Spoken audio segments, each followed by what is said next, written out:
then we just have to send the YouTube link to chat, right? Just tag it's like live events or something. If you just like type at live, it'll give you the thing. And anyone with that role will get tagged automatically or get a notification. Okay, so that's gonna go to the short shifts at live shows. We are final live and link to the YouTubes. Yep. Okay, cool. And let me pull up Notepad to keep track of all of that. Ready for me to run the intro?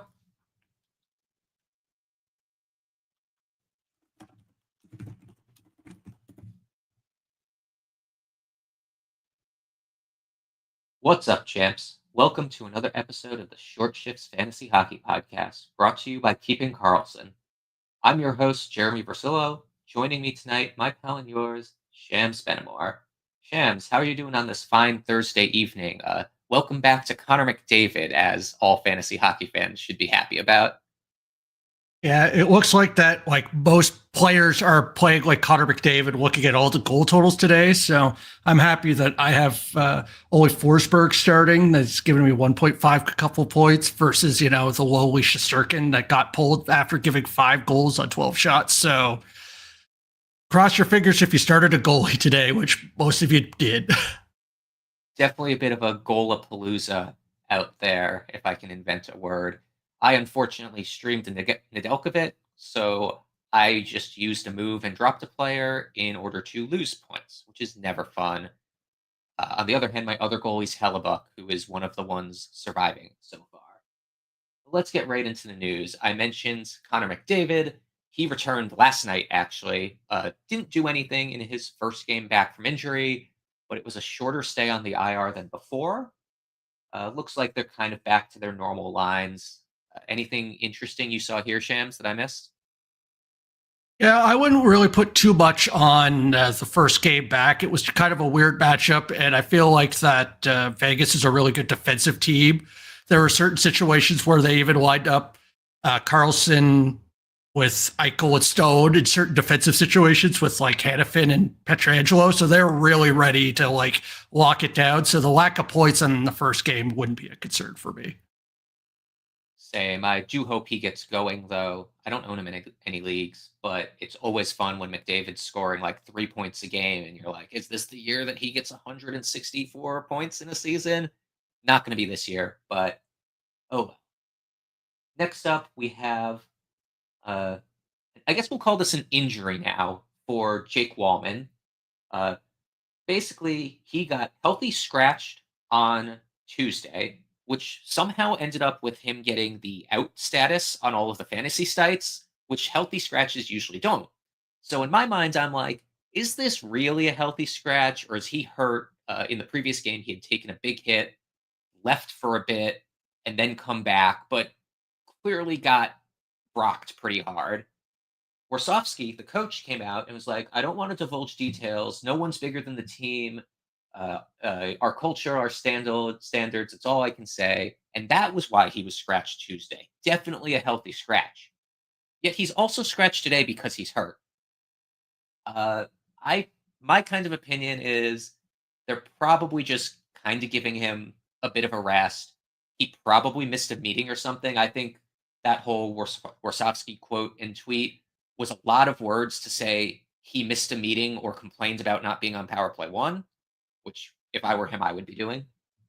But I'm not too worried about Jake Wallman. I hope he's back Sunday. We'll see. This feels like a kind of a nothing burger to me, but it's definitely one of the more coach speak issues we've had this year. Yeah, certainly with Thompson looking interesting and having Lilgren on the team now is that, a lot of people are drafting Wallman thinking, hey, there's no one going to be challenging him. He can do whatever he wants. He's going to be there. But now there's a little bit of doubt. I still think assuming that he is healthy soon, should be fine if he keeps the shots and blocks up, but it's not as set in stone going forward with the new competition. he definitely trends more towards a high-end streamer, low-end roster hold if he's not getting power play one. The Sharks have also played a bit with the five forward power play. We'll have to see how this looks. They also just got Celebrini back, so that whole look changes. I will say the lefty righty switch on power play one. Liljegren's a righty, Wallman's a lefty. They've got both Toffoli and that is a righty, and then Granlund and Celebrini are lefties. So I don't know which one they prefer for their setup. I think it's going to shake out in the next couple weeks, and maybe by this time in 2 weeks, we'll be recommending to drop Wallman. I'm not right now, though. If you believed in him before, you should still believe in him. Speaking of healthy scratches, uh, Matvey Michkov owners were unhappy to hear that he was getting healthy scratch this morning, and I saw some grumblings about, oh, this is Tortorella being Tortorella, and I disagree with that. It sounds like it's part of the process. They were kind of planning on doing this occasionally during the season, similar to what happened with Leo Carlson last year, similar to what San Jose is doing with Will Smith. Remains to be seen if San Jose will also do it with Celebrini, given that he has only played 2 games because he was hurt. You got to remember that going from 40 game seasons in the KHL, in college hockey, stuff like that, to 80 game seasons against bigger and stronger men definitely can do a number on your body. There's also there's less time between games in the NHL. You're playing every other night or 2 out of every 5 nights, while in college they play Friday, Saturday, or Saturday, Sunday once a week. So I realized Mitch Cobb was not in college, but yeah, I'm not worried about this. This is unfortunate, but it's going to happen. He also has been struggling a bit lately. Just seems a bit slower to the puck. Isn't dazzling everyone, but he's fine. Don't drop him. Yeah, this is something that basically I think we're going to just have to learn to keep in mind going forward with drafts into the future. That it's kind of like how the goalies, you don't just start every game. Same thing with rookies. We're not just going to expect 82 games from them. So if you're going to be drafting a interesting rookie next year, keep in mind that there may be random healthy scratches here and there. Next up, we've got my favorite team to talk about, the Seattle Kraken. I heard Lewis and Elizabeth talk about them on Tuesday, and well, we've got some injury and ouchury news.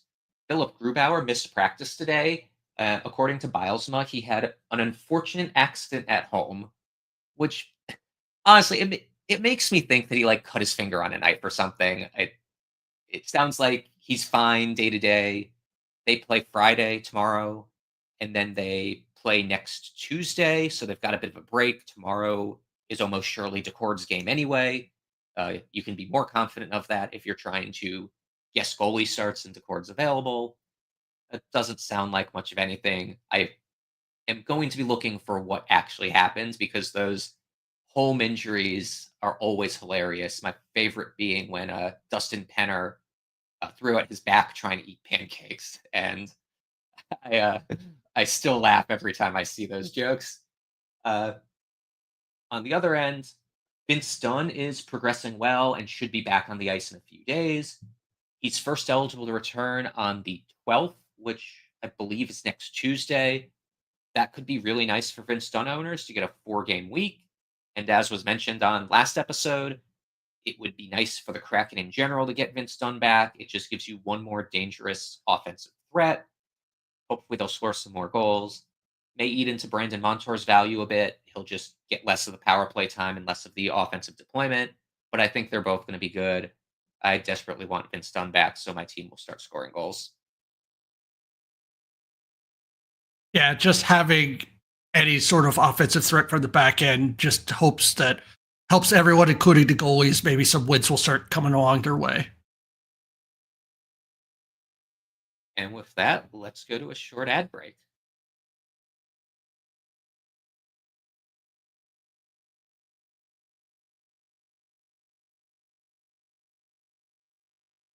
Welcome back, everyone. We blazed through the first half of that short shift. So let's see if we can keep up this short shift and not get yelled at by our coaches today. We have some hot cold players to start with. Shams, which defenseman has caught your eye in the past couple games? Uh, Noah Hannafin has just turned into a completely new player. Like, he's always been good from a defensive standpoint, but his offensive standpoint has completely changed. In his first 11 games, he had a total of 3 assists. His last 2 games, 3 goals and 2 assists. And on top of that, he had a 6 shot game and a 3 shot game as well. This is really just a whole new interest to me. And usually I am not a fan of thinking, oh, they're getting points. It's going to go on forever. I'm usually just saying, hey, it's a mirage. But the interesting thing is that this all came together when he switched his defensive partner. I think he was with Theodore before, but now he's with Petrangelo. And I feel like that as a top pairing could be something that means that could be something going forward. I'm not sure how much I want to jump on the train, depending on where you are from a team wise. But if I remember correctly, the team does play, I think, 4 or at the very least 3 games next week.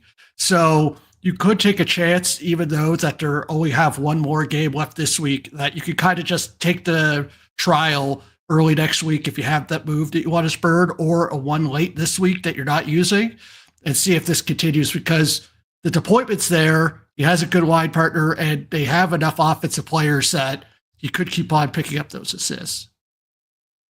The thing that's intriguing about this to me is that I'm not sure all three Vegas defensemen can have value at the same time.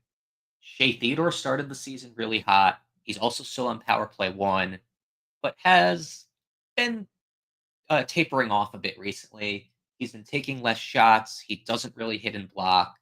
He's kind of getting a point every other game. And, a 40-point pace Theodore versus a 60-point pace Theodore is a big difference.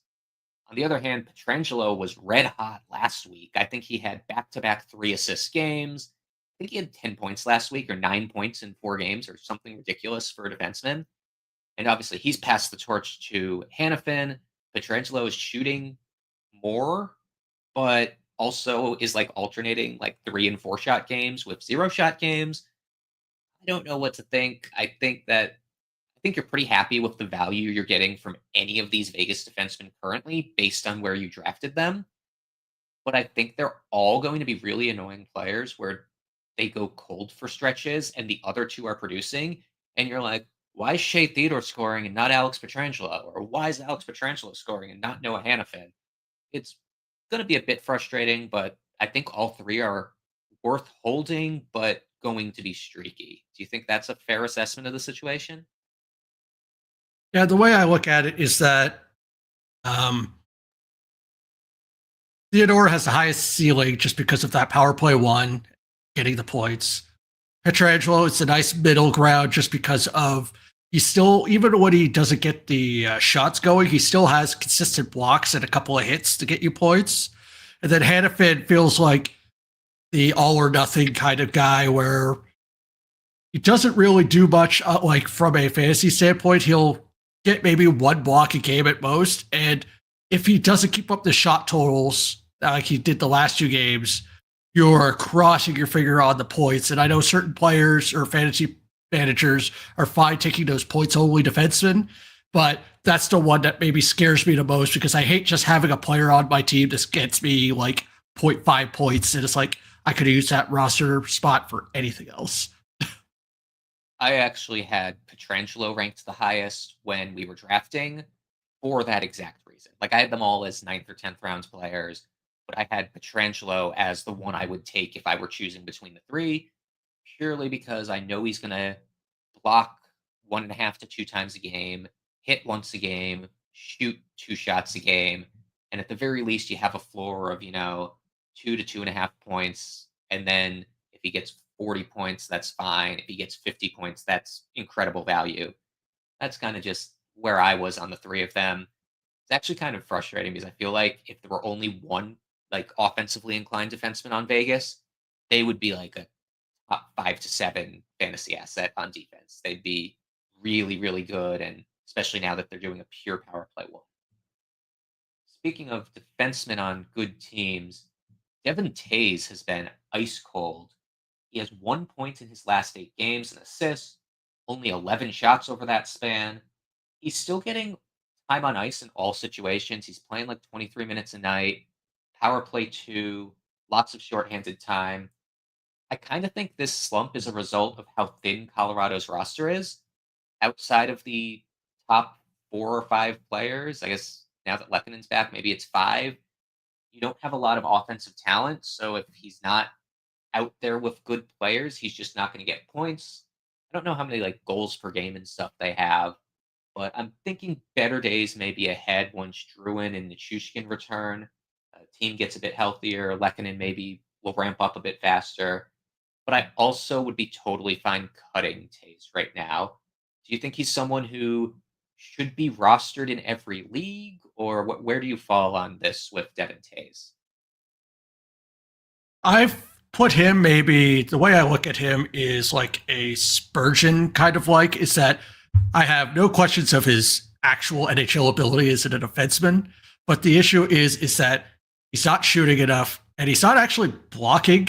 He feels like he's one of those defensemen that maybe is like positioning, like he doesn't let a shot come into the first place, so he's not actually involved in the plays. That's why I like, Aristolainen, who's just kind of running around like a chicken with his head cut off, just trying to put his body in front of stuff. Like he is actually in a position where not a lot of shots are coming, so he's not getting the hits, he's not getting the blocks, and if he's not shooting, what am I getting out of it? This is kind of like almost like a Noah Hannafin situation. So if we're talking about Hannafin as an interesting player, but not an excellent keep for sure, I look at Taves the same way, even with that name value. And sadly, you probably drafted him at a decent place depending on where you were in your fantasy leagues. But I just personally, I would be fine cutting him and seeing him get a few points down the road and then maybe pick it up again, because I'm not sure anyone else is rushing to pick him up if you drop him today.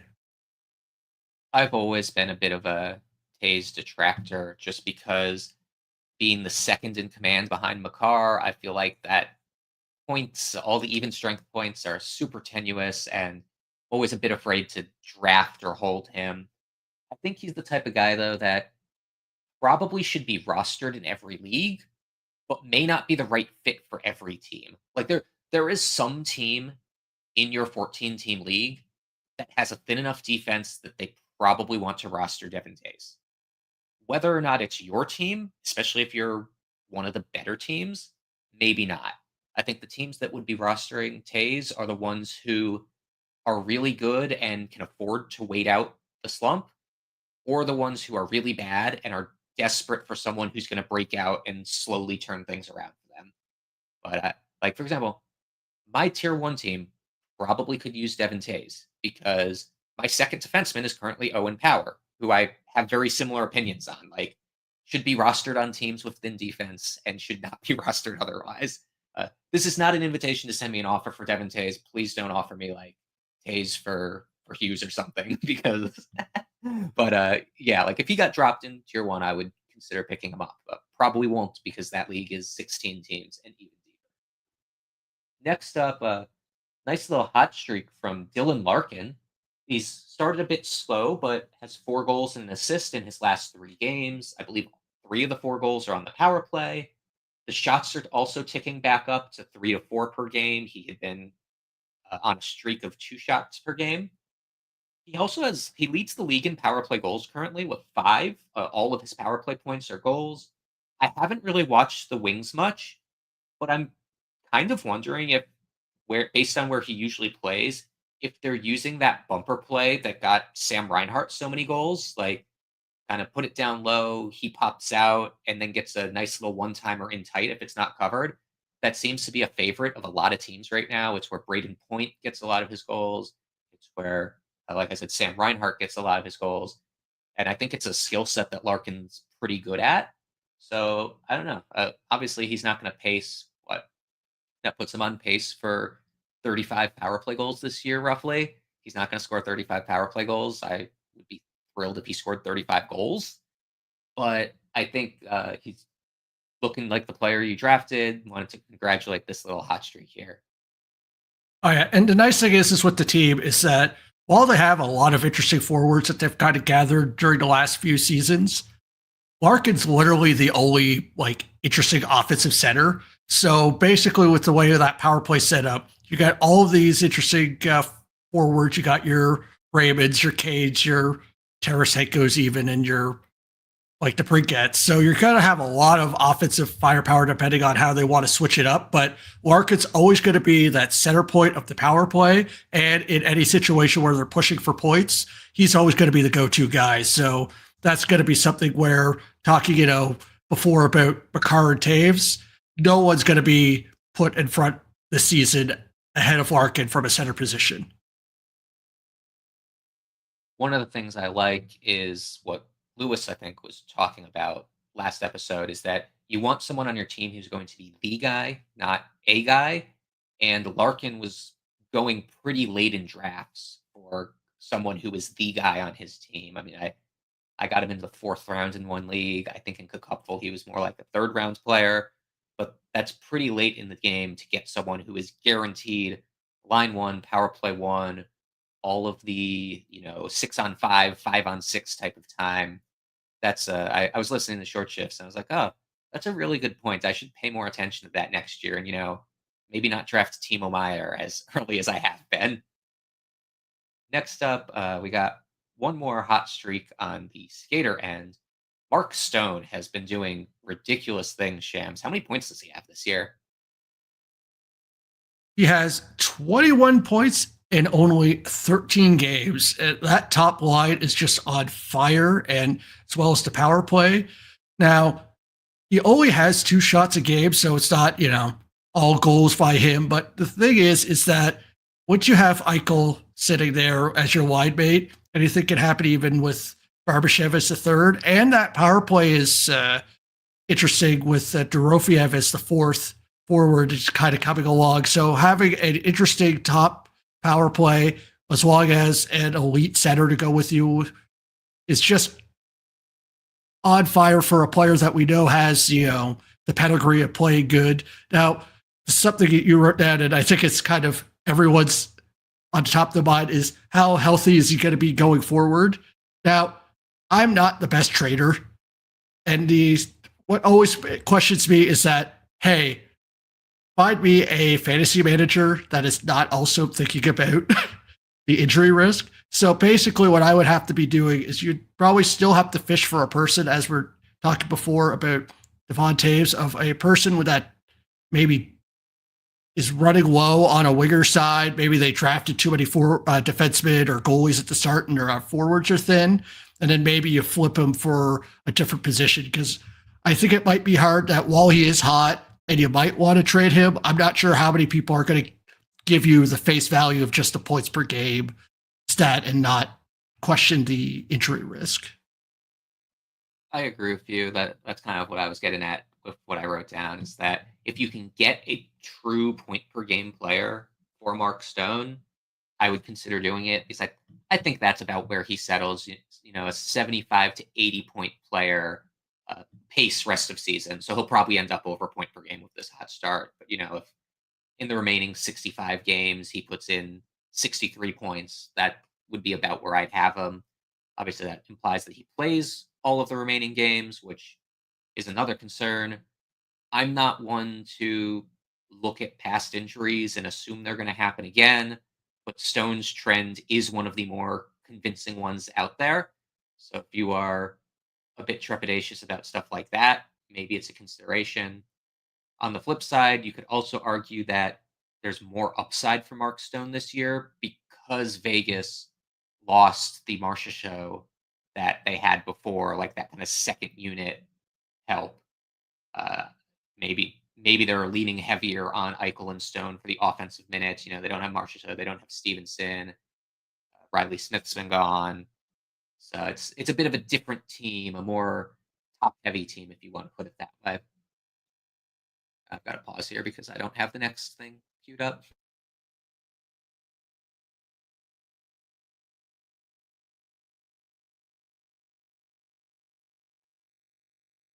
Last but not least, we've got a goalie who's been hot, and surprisingly, it's Cam Talbot. I never thought I'd be saying this.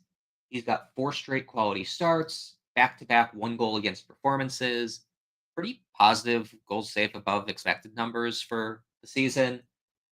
He may be separating himself from Lyon, and with Billy Huso buried in the minors, you may be getting more than 50% of starts from him, which would be pretty nice. We'll have to see how Friday and Saturday go, with him getting 1 game and Lyon getting the other. If this trend continues, it may kind of seal the deal. But do you think Cam Talbot's for real?